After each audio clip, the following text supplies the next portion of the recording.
Well, here we are looking at, again, the boat tank in Jim's fish room, which is our living room.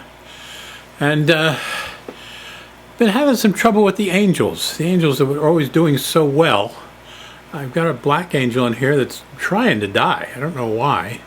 Lost another one just a short while ago. And they tend to go down in the corner and hang out down there. Every time I think they're dead, I go to move them and they swim away. But so I've got the three up in the corner here now that are still not the black angels, of course, that are doing well. But again, they tend to be on the skittish side. They're hiding out for some reason or other. Been doing it for quite a while now, even though I've changed the landscape of the tank a little bit. And speaking of that, I told it's having trouble with these black angels, and this is the one that's left. And it just sort of goes down the bottom and sits there. And when I think it's dead, turns out it's not. And typically it hides out down by the filter. And you can see the other angels up here where they normally would be.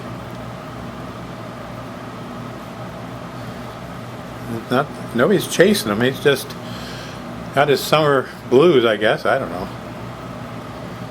I hate to see them go because they are such a beautiful fish. Those three angels seem to be doing fine, so it's not like the situation I had some time ago where I lost a whole bunch of angels all at the same time, so there must have been something wrong. These, what can I say? I don't know what's going on. There's a young one right there, and the other two are back in this corner, as I was just showing you. Interesting, I think I've told you in the past, I very much enjoy working with my plants. And at a local chain store, I found some Vals and picked it up at $1 a plant, which was ridiculous, but what I did is I made them a deal for a pile. And I was very pleased with them. But as you can see here, they're fading, losing their color, and eventually losing the stems. And other plants seem to be doing well, like this Amazon sword. There's a small Madagascar lace plant trying to come back right in here. And I've had some nice ones in here, but they don't last too long. But they don't totally go away. There's some small leaves on this plant that you may not be able to see. So it is a Madagascar lace plant, but it's not thriving. It's not growing any bigger, let me just say that. It's staying alive. And there's some other plants, and there's baby plants in here, as you can see, and they're maintaining themselves. Hopefully they're going to grow up, be nice and big. And of course the Java fern,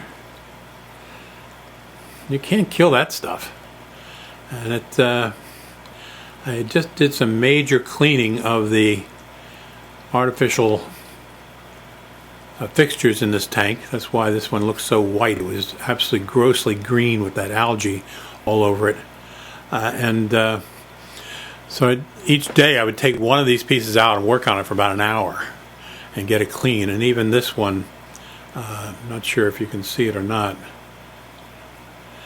it's starting to develop that algae again right on the ends there. I'm going to pull that out, and got some wire brushes that I used to get that cleaned again. And this one in the middle, that reddish rock fixture, that was totally black, as you can see in the roots of the Java fern here, where some of that algae is still there. And I have a nice school of serpae in this particular tank. But beyond that, there's a couple of tetras, there's a couple of zebras running around, there's a couple orange wag platies in here, black wag platies, and a couple neons that have survived, 2 or 3. And there's a betta, he's down in the corner here, you're not going to get to see him. But what I wanted to share today was something different. The other day, this is something I've done in the past more than once. I go down to the local Delaware River. We're living just north of Philadelphia, and the river is quite wide here. But when it gets to low tide, you can get at some of the plants that are growing there. And this Vallisneria that you see that is bright green is what you can pull out of the waters of the river. So I checked the tides, go down there at low tide, and in the past been able to just pull out of the mud rooted plants like this. And that's actually a corkscrew Vallisneria, I think. And this time I was disappointed in the sense that the plants weren't as thick as I thought they were going to be, even at low tide. And I ended up not getting into the water itself, but rather just picking up pieces with roots of these plants you're looking at right here that were drying out from the low tide. The wind was drying them out, and I put them in a bucket with some water, and I hoped I could recover them. And this is just 2 days in the tank here now. And so they're hanging in there, and I'll show you that in the corner tank in just a minute. And then the one plant that I also just got was this Ludwigia, and it's a potted plant. And when it's a potted plant, it's a ridiculous, stupid price of like $7.99. But this one was the only plant they had that was worth buying. And it was a nice long one, and like I said, it's got roots coming out of the pieces up there. So I'm curious to see if it's going to survive long term. But I like the growth, I like the height of it given this particular tank. The thing that I came to realize, I told you this Vallisneria that I bought like $10 worth from one of their tanks. Looks like it's dying, and it may be. But when I went back to the store, they had a large tank where I originally saw a big pile of that growing nice and thick, much like you see the ones I just got from the riverbed, okay? And I really wanted to buy from that tank, but anyway, they weren't selling from that tank, so I bought these. And lo and behold, when I went back there just the other day, their plants are dying off also, even the ones that looked so healthy back then. So I have a feeling that this is part of a seasonal thing, typical of that particular plant. Now here's another piece of that from the river, and this one is interesting in that it doesn't have the long blades of plant, and over in this corner, maybe it's the water flow from the pump back there, it doesn't have the long, in fact some of the Vallisneria there, the length of the leaves on it, or the stems on it, are easily 18 to 20 inches long. So it takes a big tank like this to give it the room to even be there. But these sort of fold down on themselves, but they're green, and it looks like they survived that drying out that I was telling you about. So let's take a look at the corner tank. This is what I call the bow tank. It's a bow tank in our living room. And then over in the other corner is that pie-shaped corner tank. All right, here's that corner tank, and right dead center you're going to see long strands of that Vallisneria that I brought up from the river, right there, okay? And you get some sense, I've actually cut off some of the long ends of these because they're floating so far. I mean, this tank is a good, I'm guessing 18 inches deep. Height, and these blades of the Vallisneria were actually longer than that. But what you see over here is what I was telling you about in the other tank, where the same plant is hanging low and almost knotted on itself with the others around it. You can see what I'm talking about there. And again, this is where the way I found it, and I've straighten that out a little bit, and it tends to wrap around itself. But hey, you can't beat the price. When you're paying $1 a piece for these plants, and you go down and get as many as you want from the local river. And no, I don't put them through a quarantine. I rinse them off real good, and I have not had any problem with creatures coming in with them to attack any of the fish, so that hasn't been an issue for me. And both Ray and I last year went down there, and we got 2 bucketfuls, and like I said, he's got 22 tanks he can play with. I've only got the 3 here, and so he took a bunch home, and we both had the same experience. They do real well for a while, and then they go into hibernation is the best way I could describe it to you. The one thing you may find missing, if you've been following this at all, is right in the center here, I had that beautiful Madagascar lace plant that was putting out big leaves and just doing so well. And eventually I lost all the leaves just recently, and the bulb is still buried down there. Hopefully it'll come back sometime, although my understanding is it needs to go through a winter. And so what you should do is take that bulb and put it in the refrigerator for something like 6 months, and then bring it back out and reintroduce it. So you have in here some of that river vallisneria, as I'll call it, and some of it's over here in the corner also. And then we have a bunch of baby plants. I keep taking, I'm not sure what they are. They're a type of Amazon sword, I think. And I keep taking the babies off when they get to a certain stage and putting them in the sand here. And somebody asked about the substrate I use. I just have plain sand. The banana plants are doing surprisingly well. They've got 2 of them there, and the one doing better than the other. And yes, this is the tank that had the baby speckled peppered catfish, and they're still in there.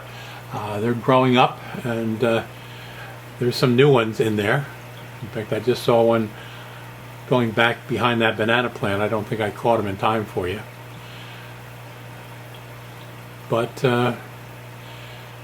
life goes on. The entertainment here is such that I totally enjoy sitting back in my lounge chair at night when watching TV, to be able to turn and watch these during commercials especially. And I didn't think of anything else particular to note here. Some of the catfish you see down in front are those baby catfish grown up now. And so there's probably about a dozen in this particular tank now, as you can see going across the front. And those are babies that have grown up now. And then there's some larger ones that are the parent ones. And then there's some really small new ones. So this is right now my favorite tank. And the plants seem to do pretty well in it. No, I don't have a CO2 unit in here. Been thinking about it again, just because I do enjoy the plants so much. We have the Java fern, which gets covered over with the moss, but I can cut those leaves off, and it seems to do okay. Java fern, like I said, is just very tough, very tough. And while the other plants may go through cycles and die off, the Java fern just stays there and slowly grows, and it's guaranteed to stay there green. It's just that algae growing on it that gets really ugly. But again, you can cut it off on the Java fern and it just keeps on growing. Nothing new in terms of fish here. I'm trying to work on a austerity budget as we are trying to keep our spending down. And so what you see here is baby platies growing up, the catfish growing up, as opposed to new fish being added by purchase. And so we do have the betta still doing its thing here. This one's the red one. It just disappeared behind that plant. And the livebearers and the neon tetras seem to be hanging in there pretty good for quite a number of months here. I'm going to say it's been 6 months now, and they've still been doing well. We still have 3 of those pearl gouramis that we put in here, so we haven't lost any of those. You do see the that other gourami, the dwarf gourami, the reddish or orangish one there. We had 4 of them. We lost 3 of them, 2 of the blue and 1 of the red. And but I'm very pleased. The pearl gouramis have stood the test of time and seem to be doing well. This is the tank that I put those beautiful, huge black angelfish in, and they lasted about 2 weeks, and then within a day of each other they died. And those were expensive fish for me. They were so beautiful. I actually spent $19.95 for each of them. I got 2 of them, and they were just gorgeous. You may remember the video of them.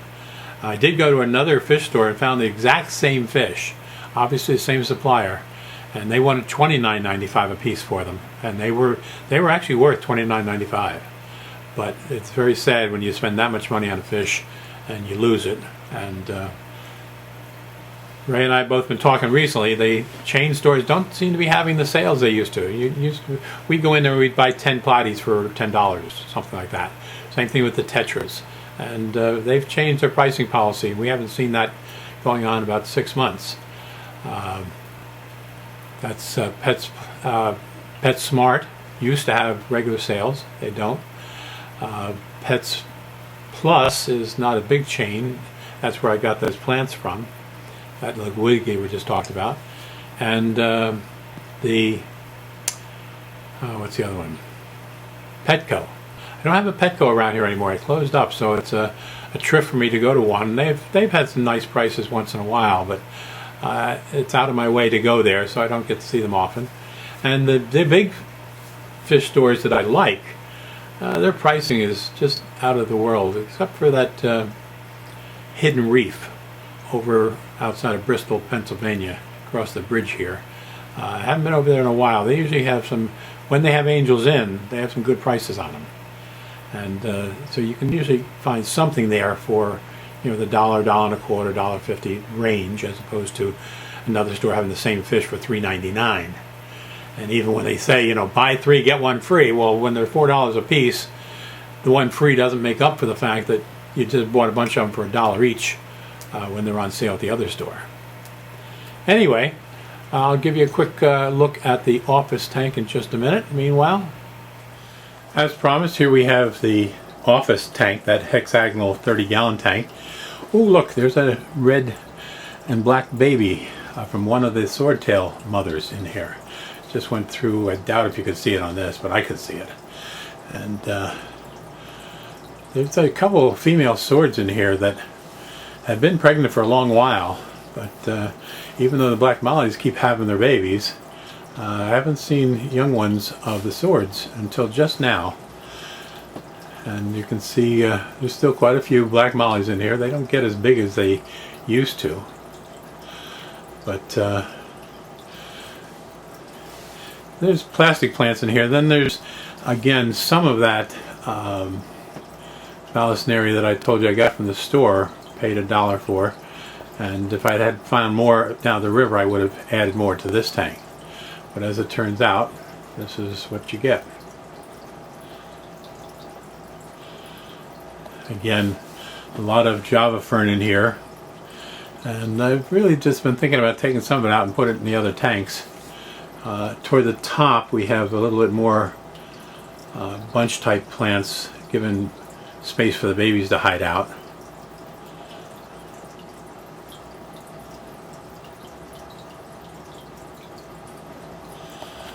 So there's not a whole lot going on in here. This tank is more just side entertainment. As I sit here at my desk and work in my office, I glance over and can relax. There's about 6 neons in here, which you may or may not be able to see down behind this plant. And they just sort of come and go. They're thriving. They're alive and well. And then they've got the sword plant, sword tails that I was telling you about. Here's one of the females. And she does well, but I think that must be her babies that I saw. And I haven't seen a lot of them. There's a lot of baby black mollies again, so somebody's having babies. But beyond that, and then there's that pineapple sword, the male going across there. There's a female in there someplace hidden in the back. I like a tank where things can hide, and so it's sort of a surprise when they come out. And so I've taken a lot of these black mollies and moved them out into the other tanks over time. They last a while and they don't thrive. In the corner tank, there's about a half a dozen to a dozen that are still there. Sometimes they don't look so healthy, sometimes they look fine. Don't know what's going on with that.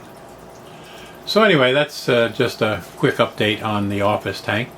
The only other fish thing we have going for us, we have a barrel, a half barrel out on the patio porch that my wife Pam takes care of. And we've got a bunch of feeder goldfish in there that are very pretty. And just gives some entertainment to go out there and sit and look at them and feed them and stuff like that. The water went down a little bit and some of the plastic plants were out of the water and a couple of fish got themselves caught in that. And so we lost a couple of them. But that's, you You hate to see anything not make it, okay? But somehow when you bought 10 of them for $1, it doesn't bother you as much as when you spent $19.95. Here come those neons I was telling you about. Well, there's 4 of them. Maybe I only got 4, but they've gotten to a good size, and they hang out together here. And every once in a while you see them together, like we are seeing them right now.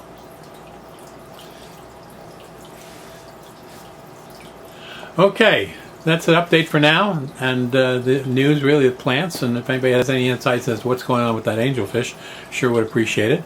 Meanwhile, I'd hoped to actually make some movies of that field trip, if you will, down to the river, which is not far from here, based on how much I've enjoyed Dennis's field trips that he's shown on his videos. And so I've been following him rather closely, and enjoyed going down the stream and catching crayfish and some of his minnows and stuff for his native tank. And I thought, oh, that'd be cool. And so if I had found a lot of plants down there, my plan was to set the camera up on the bank, and you could watch me harvest some of those plants. And it didn't turn out to be worth the while. So rather than ruin that set of sneakers by going into the water, I let it alone, because there wasn't much out there. And once you get past where the low tide is, it tends to be muddy. And so when you put your feet in there, you sink down in the mud. But that's where these plants grow.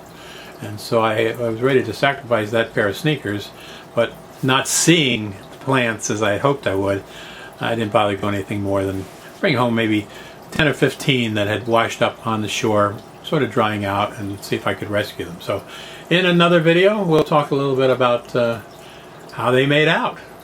We'll see over time, okay? Meanwhile, I hope to get up to see Ray sometime soon. His health is coming back. Thank you for asking. And capture what's going on with his fish tanks. So we haven't been on a fishing trip for a while, just because he hasn't been up to it. And we'll do that sometime soon. So until then, hey, thanks for joining us. Always enjoy your company.